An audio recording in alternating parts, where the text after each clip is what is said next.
Hello and welcome to the Story Behind the Stories, your weekly look at the pages of the Neepawa Banner Press. Thank you very much for taking a little bit of your time and spending it here with us on NACTV. I'm Eoin Devereux, reporter with the Banner Press, welcoming you to the March 14th edition of our little program here. I'm joined this week by fellow journalist Casper Wehrhahn. Casper, good to have you here to share some of the details of this week's paper. Yeah, good to be here once again, and I have to say, not a bad day out there today on the day we're filming, and certainly not a bad paper at all this week. We have a very full paper with a lot of different things in there for everyone, so I'm excited to get into it. This week's edition, of course, 24 pages. Usually in around this time of year, it's about 20 pages. If you're a loyal and consistent viewer of the program, you know how the routine goes. You like to be about 50% ads, 50% content, 50% news, that type of thing. That's a good example of a healthy newspaper. Sometimes 60-40 one way, sometimes 60-40 the other way. And again, when we get a few more ads in, we're able to expand our paper like we did this week to 24. That's why we thank each and every one of our loyal and consistent sort of sponsors and supporters and advertisers with the Banner Press.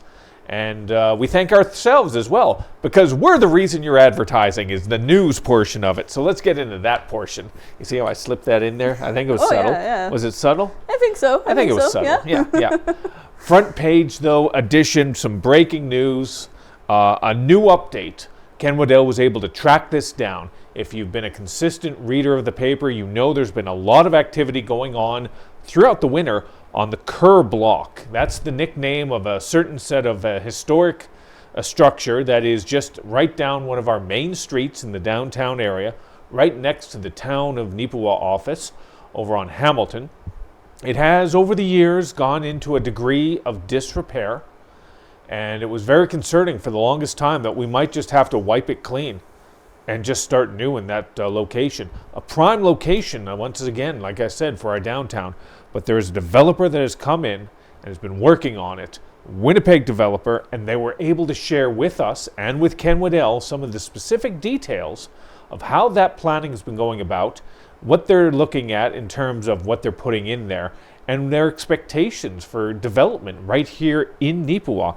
And it's really nice to hear that a developer that has done similar projects in actuality in other communities throughout rural Manitoba sees the viability and sees the value of restocking the Kerr block, as it were, here in Neepawa. The plan is, of course, is that the main level is going to be commercial. There's going to be multiple store options down there. And on the second floors, it is going to be rentals, housing, that type of thing. Apartment, condominium, whatever you want to sort of call it, that type of thing. Very exciting to see that it's not going to go to waste. I've been a little concerned about the downtown over the last few years for Neepawa, because a lot of businesses and a lot of variety in traffic is going off towards the highway. It's understandable. There's more traffic in that area. There's more vehicles passing through, especially during the summer months. So it's more opportunities. But I've lived in too many communities over the years where I've seen their downtown die. Quite honestly, when I moved to Brandon in '91, they had a thriving, vibrant downtown. You go down there nowadays, it's not there anymore.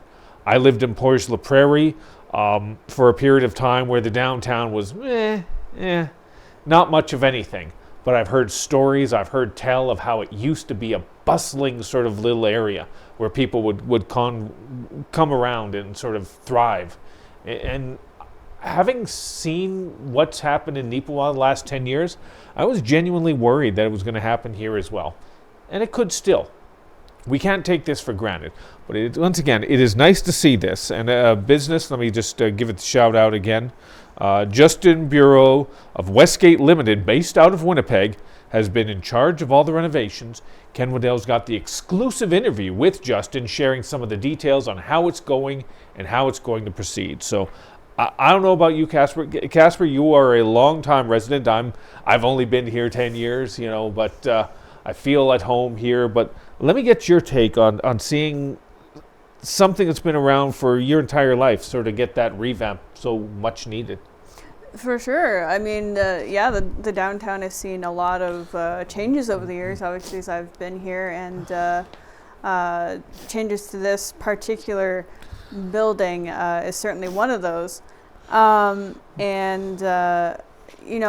Owen said, I was a little concerned as well. I mean, for downtown, yes, but even just like so much as just concerned for this particular building, because I know it is a long time historical piece, built in the late 1800s, I believe. I know there's a specific year for that on the continuation page there.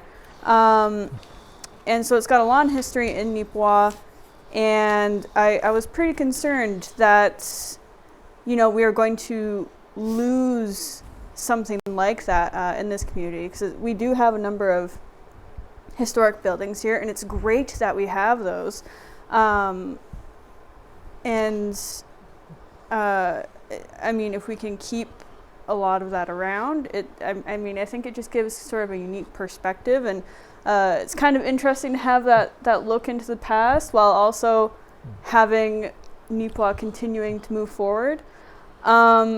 So I was starting to get worried with the condition of the building and it just sitting there, that it was going to maybe just have to get torn down by whoever ended up buying the lot, if someone did.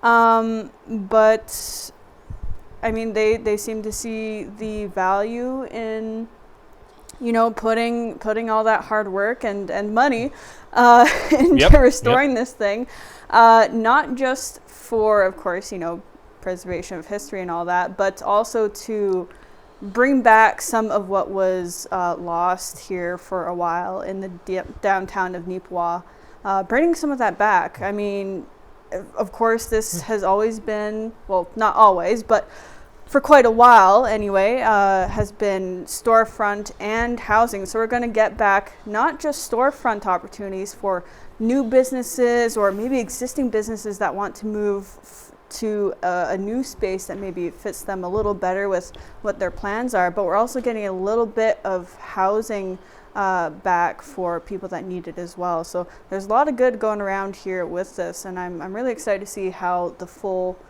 finished product looks for the inside and out. I mean, we can already see the early signs there of how things are going, and it's pretty exciting. That's right. And again, let's not get it twisted. Let's call the apples that they are. This, Westgate, we're very appreciative and that you see value, but you see value because you can get value from this. Mm-hmm. This is a money-making operation, don't get me wrong. Absolutely. It's wonderful that they're doing this, but they're doing this because they see revenue opportunities in Neepawa, and that's not a bad thing.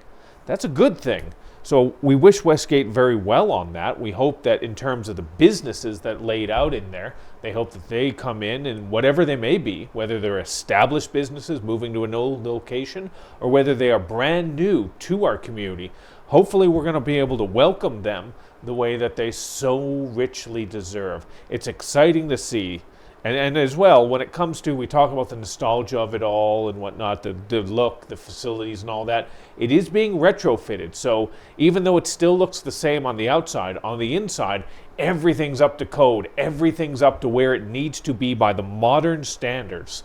So I'm very happy to see that they've kept some of the old charm with some of the new necessities. And we're going to continue to follow up on this and see how it plays out over the next few weeks, next few months, and potentially over the next few years.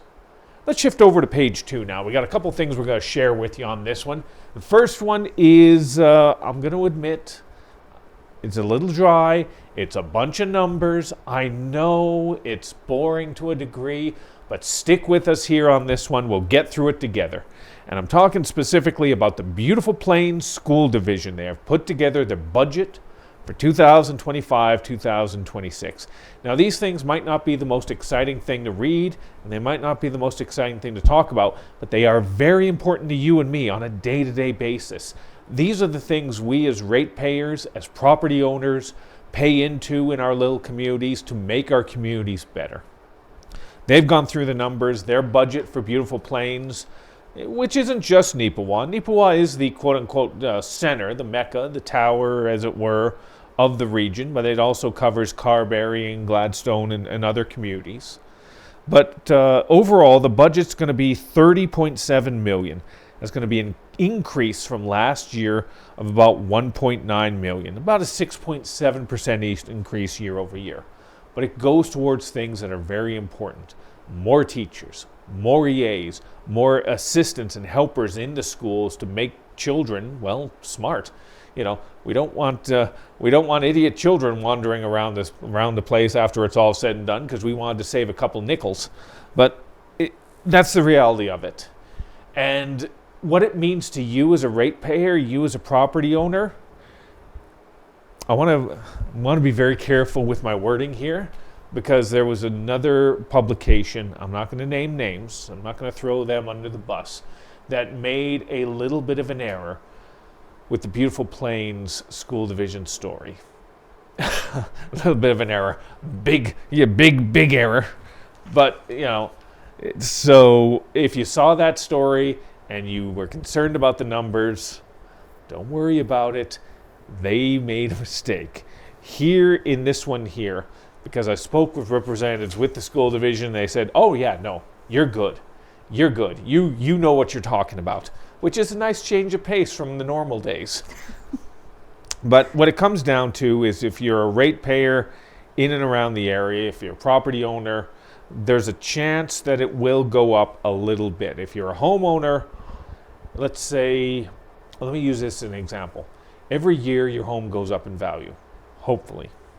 If your home goes up 15% in value this year, that means per $100,000 of the value of your home, let's say your home's worth $300,000, then you're going to be, kicking in roughly about $29 on average per 100,000. So you're going to be kicking in roughly about $57 more this year. Now, the wonderful thing about this is that the province has really opened stuff up in terms of grants and returns to ratepayers. I'm not going to get into the technicals here, but if you go into the province and you go in and you ask about their tax credits for programs, you can get up to $1,500 back from the province that you're paying in terms of these school taxes. Now, you're going to have to sort of check it out and find it for yourself. Government never makes it easy for you. They couldn't just say, no, we'll give them the money directly, don't you worry about it. It's always this little left hand doesn't know what the right hand's doing. You got to pay into the school division to help them out, but then you can go talk to the province, and the province will give you back the money there. It's like, oh my God, can we just keep things simple? Can we? Please? No? Well, okay, all right. But this is something that also gets a little tripped up by people as well. People think that they are paying the vast majority of supports to things like the school division, and that's not actually true. When it comes right down to it, school divisions like Beautiful Plains, roughly just under 60% of the money they need for funding year over year comes directly from the province. In terms of what we actually pay into it, as property owners, as ratepayers, we only pay about, give or take, 23%. So it's fair for the most part. And again, it's one of those things that is very important for the future generations. So these numbers you look at these numbers, you do start to haze over. I understand that. Quite honestly, I started to haze over just a little bit as I was writing it. But it's one of those things that for the most part, it's good news. And hopefully you'll be able to take it as such. And once you're done with your vegetables, this is the vegetables of news stories. I mean, none of us enjoy it, but we got to have some in our diet. Then we can go over to the treats. And that's on this page as well, where we're talking about the Neepawa Titans and their Hockey Fights Cancer Night. If you read the paper a couple weeks ago, they had these special jerseys made up, and they were going to auction off these special jerseys, and all the money that came back from the auction, after all the bills are paid, would be going directly towards local Neepawa cancer research and support endeavors. So Jamie Denbo, it was Josh Jackson, our new reporter, You'll be seeing him on this program soon enough. He was able to speak with Jamie about that. They are very pleased with what the results were. They don't have the official numbers just yet, but they can say with certainty that there will be money going out into these things, and they want to make it even bigger and better as well. Like Casper, that is great to hear. And again, it's not just the Titans, because I know the Tigers hockey team have done similar things like that. It's so nice when you see local groups see beyond themselves and want to help out in that way. Absolutely, yeah. I mean, it's a good initiative, a fun one too, I'm sure. Just the general sort of seeing local groups get behind something and do as much as they can to support these initiatives, regardless of what it may be.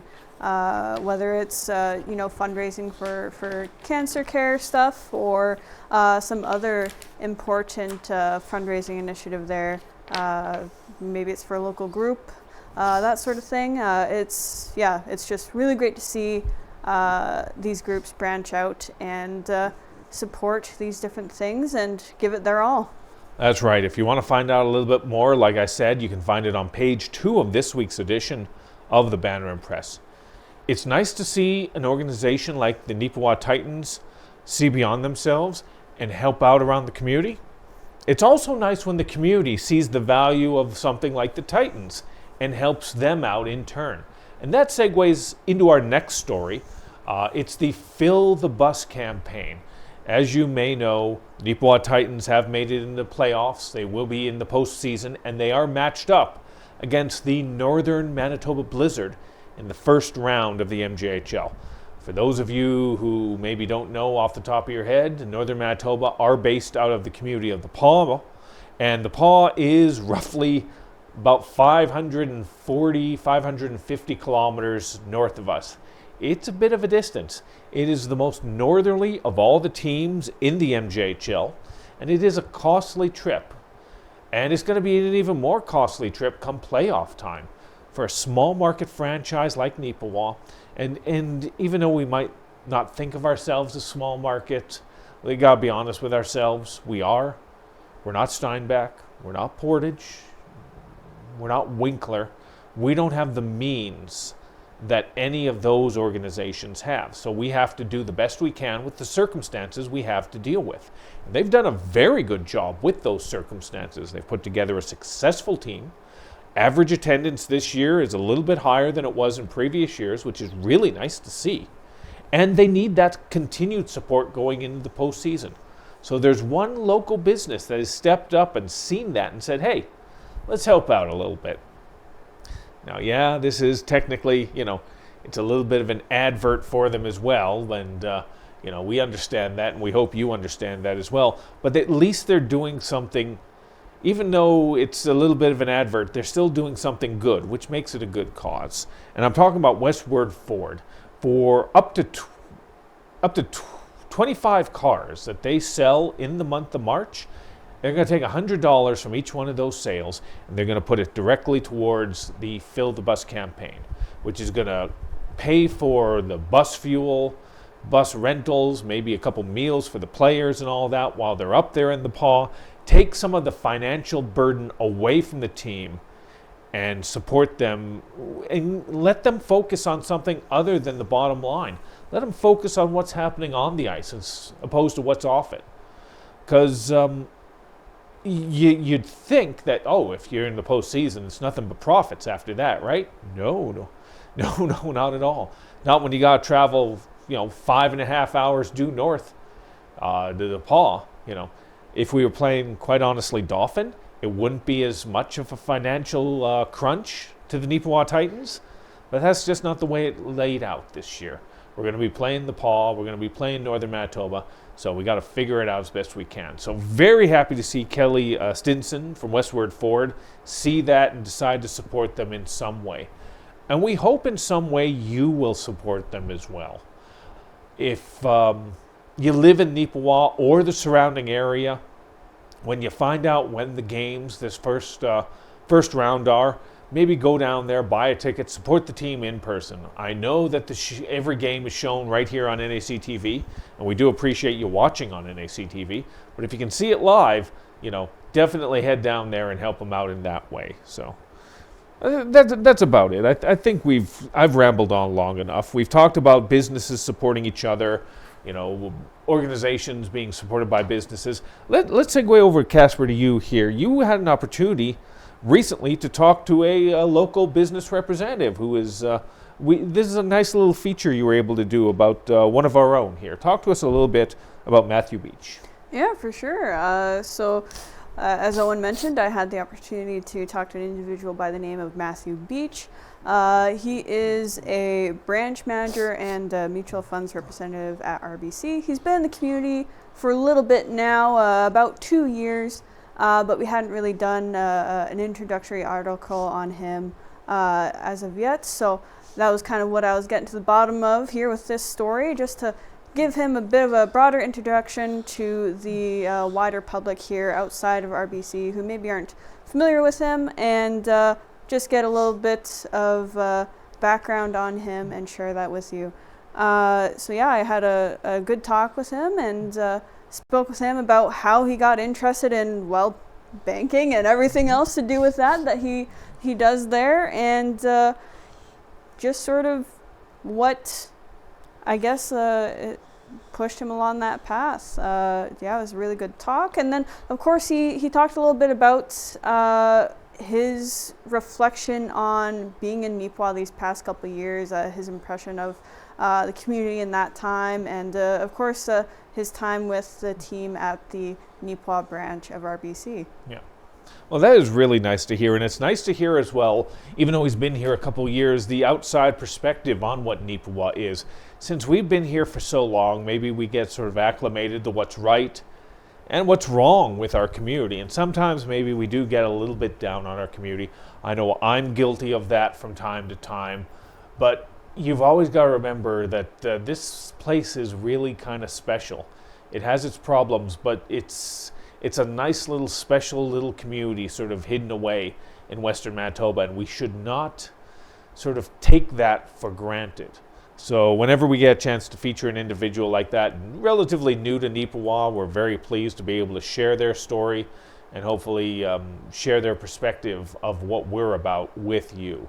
So you can find that again on page 9 of this week's edition of the Banner Press. And hopefully you'll take a moment or two just to let Matthew introduce himself to you. If you're not a consistent customer for RBC in Neepawa, still nice to know the locals in terms of what they are and what they're all about. With a few minutes left, we're going to touch on a couple different things. We're going to sort of shotgun right through a couple of these different things. I had a chance to do a bit of a preview this week on the upcoming Rotary Book Club sale. It has become such a big deal in Neepawa and really all throughout Western Manitoba. They do similar ones in Brandon, for example, Portage La Prairie. They turn into really good fundraising events. It's pretty much one of the biggest fundraising events, if not the biggest, for Neepawa's Rotary each and every year. Thousands and thousands of books are out there, and they're able to put them in there and for sale, and it's always very well received. But there's a lot of work that goes on behind the scenes. It's not just that 1 week where it happens, where it happens. There's a lot of behind the scenes work that has to be done leading up to it. And that includes getting the books assembled, getting everything looked after. I spoke recently with Murray Newton about that, and he said, well, we've got a couple thousand books set aside already, but we decided we got 5 different locations where you're going to be able to, if you have books to donate, you can donate them. Let me just read those off to you here. There's the Home Hardware, the Neepawa location, the Co-op Grocery in Neepawa once again, Gillen Schmall Agencies, Stride Credit Union, which is a new location where you can drop off books for this year, as well as Arts Forward. Any and all books you may have that you want to donate, it's greatly appreciated.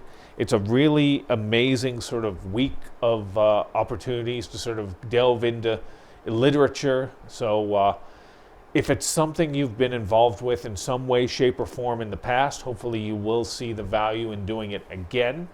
Once again, it is a little bit later actually this year as well, so you got a little bit of time to be able to get everything organized. It is between Monday, May 12th And Friday, May 16th, from 2 p.m. to 8 p.m. each and every day. That's the Monday to Friday. So hopefully, if you are a bit of a bookworm, hopefully you'll check it out and see for yourself what's what. Casper, have you ever had a chance to go down there, like even aside from covering it for the Banner and Press? Or?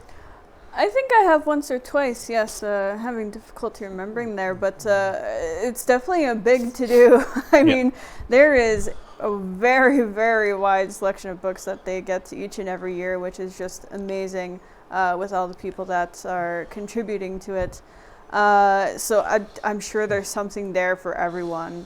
Regardless of what you like to read, you'll find something one way or another.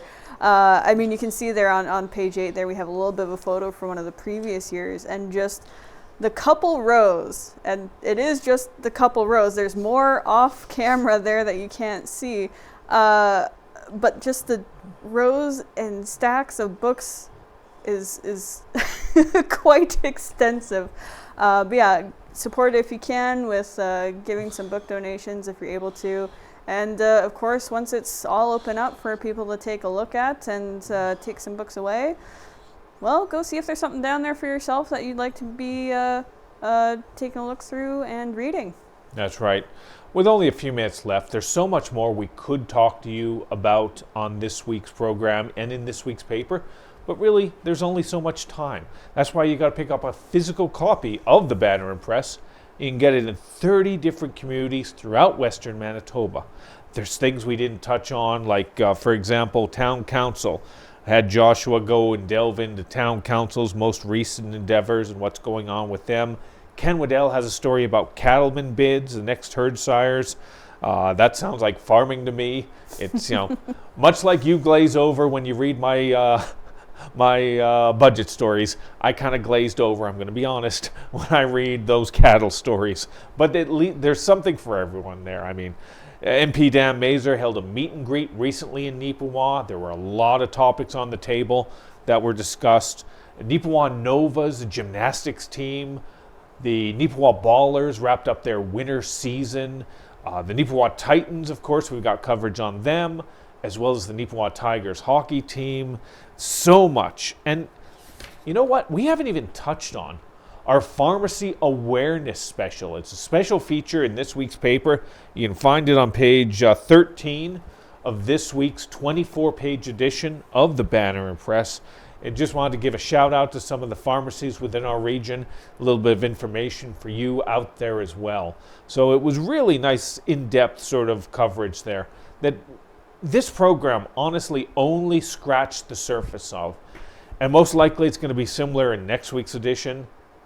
And it's going to be similar in next week's edition. Like, we got a couple things up in the air right now, and a couple things on our plate right now. Like, we're jam-packed. We're trying to fit 10 pounds of news in a 5-pound bag is essentially what's going on here. Yeah, it's quite the endeavor at the moment. But that's exactly the way to have it, though. Because quite honestly, if we didn't have that, we wouldn't have you. And we appreciate you very much for supporting us, not just in the paper, but right here on NAC TV. You can continue to do so in a variety of ways. If you have any story suggestions or ideas, always remember you can phone them in. You can give us a call at 476-3401 or send them via email at news@neepawabanner.com. With our new person here, Joshua, we're going to have maybe a little more time to be able to get those featurist stories you ask us about, those types of specialty items, much like your story this week, Casper, focusing on people of interest in and around our community. So you help us, we'll help you, and we'll all get through this together. So that pretty much wraps it up. Casper, thank you as always. Yeah, thank you again for having me here, and looking forward to the next one. And thank you for tuning in consistently and loyally to the story behind the stories. Until next time, have yourself another fabulous week.